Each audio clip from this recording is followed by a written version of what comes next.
Hello, I'm Troy Bales, proud superintendent of Paradise Valley Schools, and today in State of the District, I'm visiting Boulder Creek Elementary School, the highest rated school in our recent state letter grade formulas. Come along and join me as we visit Boulder Creek Elementary. Welcome to Boulder Creek, Dr. Bill. Thank you, my pleasure. Thank you for having me. Come on in. So with me is Principal George Gillette. George, thank you for having me today. Absolutely. Happy to visit the highest performing school in the state of Arizona on our recent letter grades. They were released. You must be proud. Very proud of that. We are ecstatic over here at Boulder Creek about that. Our teachers have done a fantastic job. They've been working really hard, and so I'm really happy for them and the community. And you're one of 22 schools in our district that have earned a letter grade of A, but you set the bar really high as the highest percent in the state of Arizona. That's over 1,300 schools I think you compared to. Yeah, 1,300 schools. It's kind of hard to believe, but I mean, it's all hard work. We've been working hard for it, so to have that recognition is really special. It is special. Well, let's take a walk. Yeah, absolutely. So this is home of the Bobcats. Home of the Bobcats, here we are. So I have to ask you, we have a lot of schools that are performing well and excellence, and you've set the bar really high. So tell me a little bit about what you think the secret sauce is here at Boulder Creek. The secret sauce, I think at the heart of it for us is we have built a pretty unique culture here at Boulder Creek. And that culture is like, we're willing to be flexible and adaptable to any situation. So whatever it is, we take the resources that we have and we always ask ourselves a question. And that question is, how can we do this better? Right? And so with that mentality, it really helps for us to try new things. Some of the things that we've tried is like focusing on proficiency and growth simultaneously.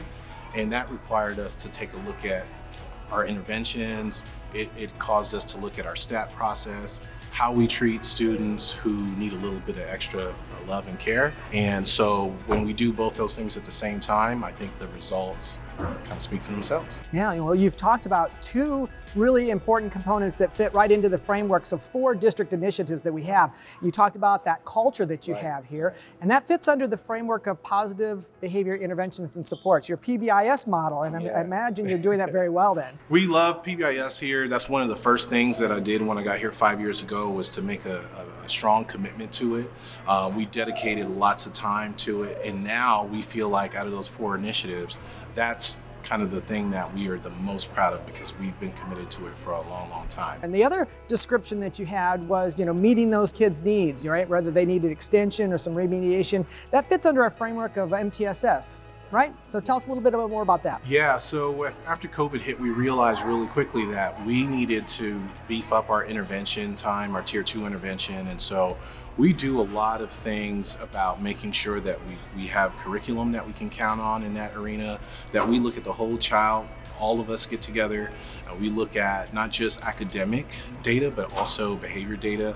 And all of those things, when we sit down and we get all the creative minds at the table, help us to kind of identify what we need to do to improve student results. Well, that's exciting for me because, as a superintendent with 44 schools and we have district initiatives, we want to see the good things that are happening here replicate, right? Right. And so we know that a lot of the best practices that you're demonstrating here and the award that you're earning reflects the efforts that we're doing in many places across the district. And certainly you described the commitment of the teachers to sit down and talk. That fits under our framework for PLCs too. Absolutely. We have jumped into the deep end with PLCs, rolled our sleeves up. We invite substitute teachers to come in so that we have all the time that we need with teachers to talk about the data.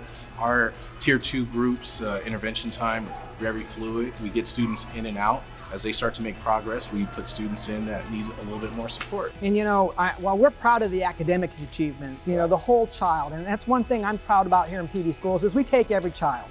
And I think what's also important is that whole child experience that they have at Boulder Creek. You talk about community service and giving back, and I think you've got a special thing going on with PV Community Food Bank too. Yeah, we are the top donators. We provide the most food to the PV Food Bank, and we're really, really proud of that. You can see down the halls, we have cans of food that we're ready to donate on Friday, and we usually provide so much that they have to make multiple trips out to the school. That's a good thing. So it's a really good thing for a lot of people that, Yeah. that need it. So we're really proud of that school community that we have established where our students and our families care about giving back as well. Outstanding. Well, that's that whole school experience. So Right. thank you for leading Boulder Creek and leading this team to great things. Thank you, sir.